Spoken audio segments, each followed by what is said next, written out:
Jadi saya silakan naib Presiden pertama, itu Yang Berhormat Datuk Seri Muhammad Shafie bin Hamdal. Dipersilakan, Hormat Datuk Seri.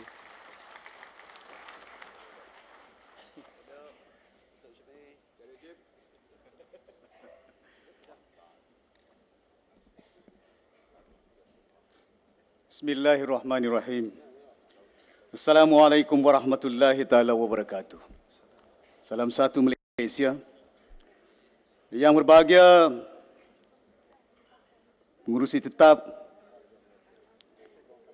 yang berbahagia timbalan pengurusi tetap, yang dikasihi yang amat berhormat Presiden dan yang amat berbahagia Datin Paduka Seri Rosno Mansor, yang amat berhormat timbalan Presiden dan yang amat berbahagia Puan Sri Nuhaini, rakan-rakan naib-naib Presiden, ketua-ketua sayap pergerakan wanita, pemuda dan puteri, ahli-ahli majlis tertinggi, Tan Sri sidang perwakilan yang dihormati sekalian. Terlebih dahulu kita panjatkan kesyukuran kehadirat Allah Subhanahu wa taala di atas izin limpah kurnianya, perhimpunan berjalan lancar dengan keredaan Allah Subhanahu wa taala. Setelah mendengar amanat yang amat berhormat Presiden Parti kita malam semalam, ianya bukan hanya menjadi satu panduan, ianya merupakan bukan hanya satu master plan bagi UMNO ini. Ianya satu ucapan Presiden yang mencorak-warnakan akan hala tuju perjuangan bangsa kita di negara ini. Di antara apa yang telah dipetik oleh Yang Amat Berhormat Presiden dalam ucapan, sama ada masa penyampaian amanat ataupun dalam peresmian Perhimpunan Agung kita, saya suka mengambil salah satu daripada apa yang telah diungkapkan, diutarakan oleh Yang Amat Berhormat Presiden, yaitu berhubung kait dengan pilihan raya ini, yaitu winning election is about numbers. Memenangi pilihan raya ini merupakan satu perkara yang penting kepada kita. Ianya akan bukan hanya dapat kita pertahankan kedudukan kita, hak kita, kuasa kita, dan memungkinkan keadaan itu berlaku ialah jumlah ahli itu. Jumlah ahli semata-mata tidak cukup. Ia memerlukan jumlah yang bukan hanya ramai, tetapi ahli yang setia di dalam perjuangan. Setianya tidak bermusim. Setianya bukan kepada pangkat dan jawatan dan nafsunya. Setianya kepada perjuangan bangsanya, agamanya. Ini penting kepada kita. Kalau kita mengimbau pilihan raya yang telah lalu, ke-12, keadaan kita amat membimbangkan kalau didasarkan dengan jumlah pengundi yang ada. Kalau dahulu saya nyatakan dalam ucapan saya pada tahun yang lalu, kita janjikan akan kita lakukan proses pemutihan di dalam UMNO ini. Jumlah waktu itu 3,5 juta orang. Selepas proses pemutihan, jumlahnya mengucut 3,1 juta orang. Dan kita dapati hampir 700.000 orang ahli UMNO yang dinyatakan ahli UMNO tapi tak mengundi. Selepas proses yang kita lakukan, pembersihan ini kita gerakkan kempen di merata tempat di seluruh negara, melibatkan wanita, melibatkan pemuda, melibatkan putri. Insya-Allah masjid dan surau-surau kita akan gunakan dalam masa yang mendatang untuk kita gerakkan supaya kita ramaikan ahli kita. Di dalam pilihan raya yang telah lalu, amat membimbangkan kita. Usaha yang kita lakukan belum lagi sampai ke tahap yang kita kehendaki. Seakan kelihatan semangat sense of urgency-nya, semangat ketergesaan untuk ingin mengekalkan kuasa, merampas kuasa daripada negeri-negeri yang kita kalah, belum ada terpahat di dalam pemikiran dan jiwa kita. Ini yang membimbangkan kita. Selaku pengurusi Biro Keahlian dan Pendaftaran Ahli, saya nak bagi contoh. Daripada bulan Januari hingga Jun 2010, di negeri Johor saja, this is where the heartland of the Malays, padatnya bangsa Melayu di situ. UMNO hanya berupaya mendaftar 13.125 orang.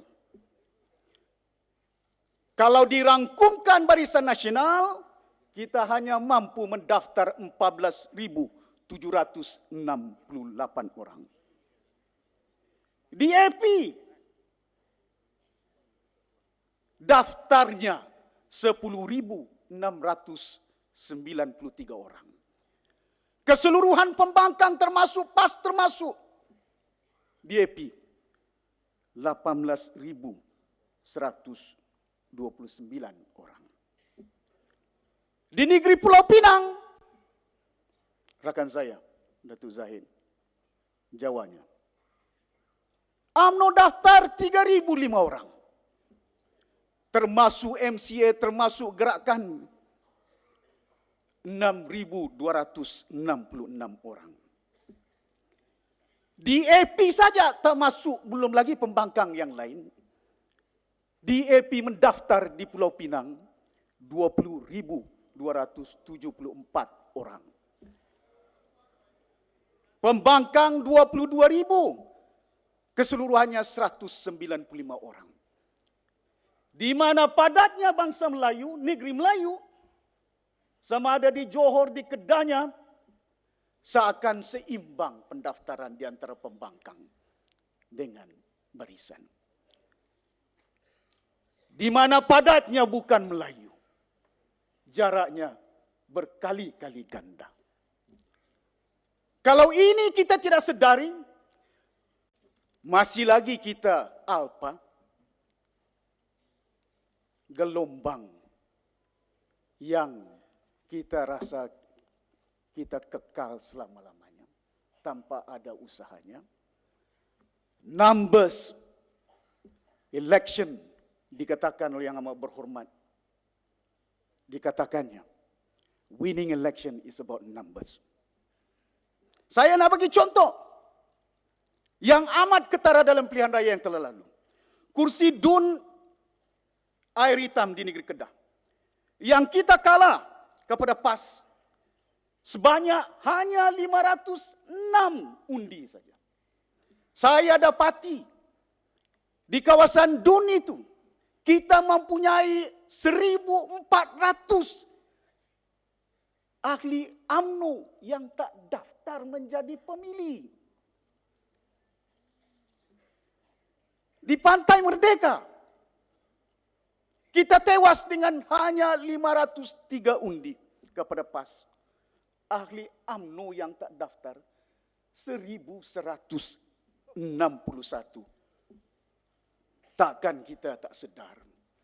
Kalau kita berpegang dengan berpaut, pilihan raya, winning election is about numbers, maka gagal kita.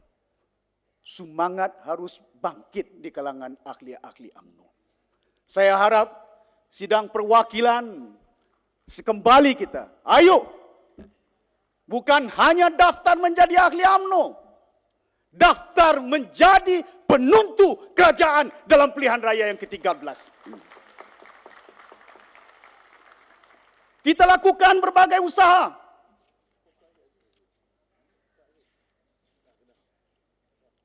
Menerusi bukan hanya menggunakan media elektronik, Facebooknya, emailnya, mendampingi anak-anak muda kita.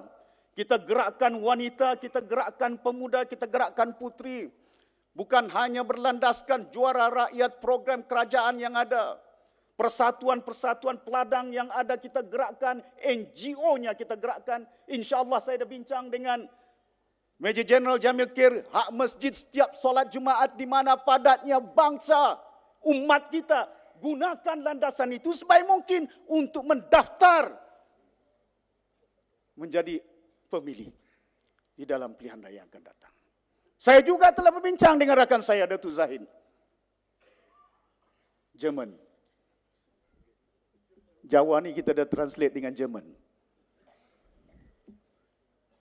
Kita adakan latihan-latihan yang lebih kerap supaya tidak cukup mendaftar. Mesti ada penerapan nilai perjuangan di dalam hati ahli-ahli UMNO itu.